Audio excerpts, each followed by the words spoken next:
And by 6 at the 122 mark. When the Knicks last won the NBA title in 1973, they boasted one of the great teams in NBA history. Twice in 4 years, this cerebral veteran team would raise championship banners. It was over 2 decades before the franchise saw the NBA Finals again. And in it, the Knicks were one victory away from another title. But their dreams would end in a nightmare in Houston. And the wait for New York would continue to this day. There's Patrick Ewing, the only member of the Knicks that was on that team. And he, of course, out of action now with an injury. San Antonio awaits the winner in the NBA Finals. And the Knicks a minute 22 away from making that date with the Spurs. The Knicks, like Game 5, have been perfect down the stretch. Reggie tried to bring it right back early, but Camby is there again. Do they foul right away if you're Indiana?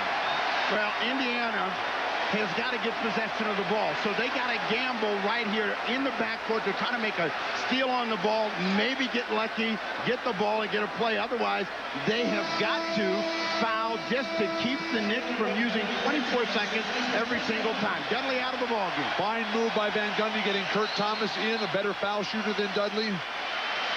11 of his last 12. Allen Houston, he and Camby have been the difference. The Knicks are 11 for 14 here in the fourth quarter.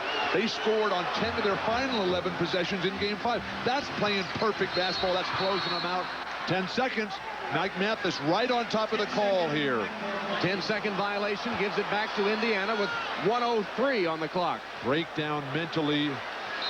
The Knicks just can't seem to handle prosperity as the subs back in. Defense and rebounding. Dudley in for Thomas. Well, again, what the Knicks defense has to guard against is a quick three-point field goal to cut the lead in half. They want to make them work all 24 seconds to get a score, and they want that score to be a deuce. Reggie's 3 for 17. Back to Jackson. Open man from the corner for 3. Jalen Rose. Chris Childs. Dudley on the floor to get it for New York. 42 seconds left. Here's Sprewell.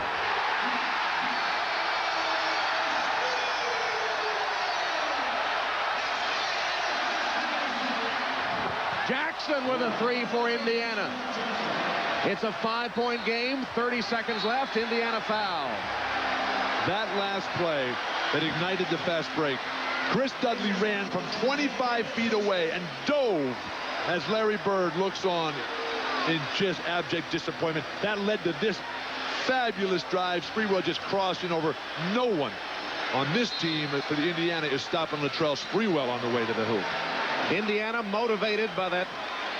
As you see Sprewell react to throwing it down. And now he'll come to the free throw line. But Indiana motivated by that 7th game loss to the Bulls last season.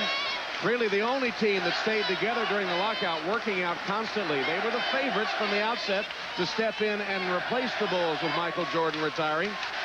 They struggled sometimes during the regular season, especially to close out close games. But in the playoffs, they seem to come alive. Now New York, the improbable New York Knicks, who have battled all sorts of adversity all season long, on the verge of eliminating the Pacers again. And Sprewell, who went from a year ago from the villain, from the most vilified player maybe in the history of the NBA, to now on the verge of taking his team to the finals and maybe being the MVP, if it's not Marcus Camby.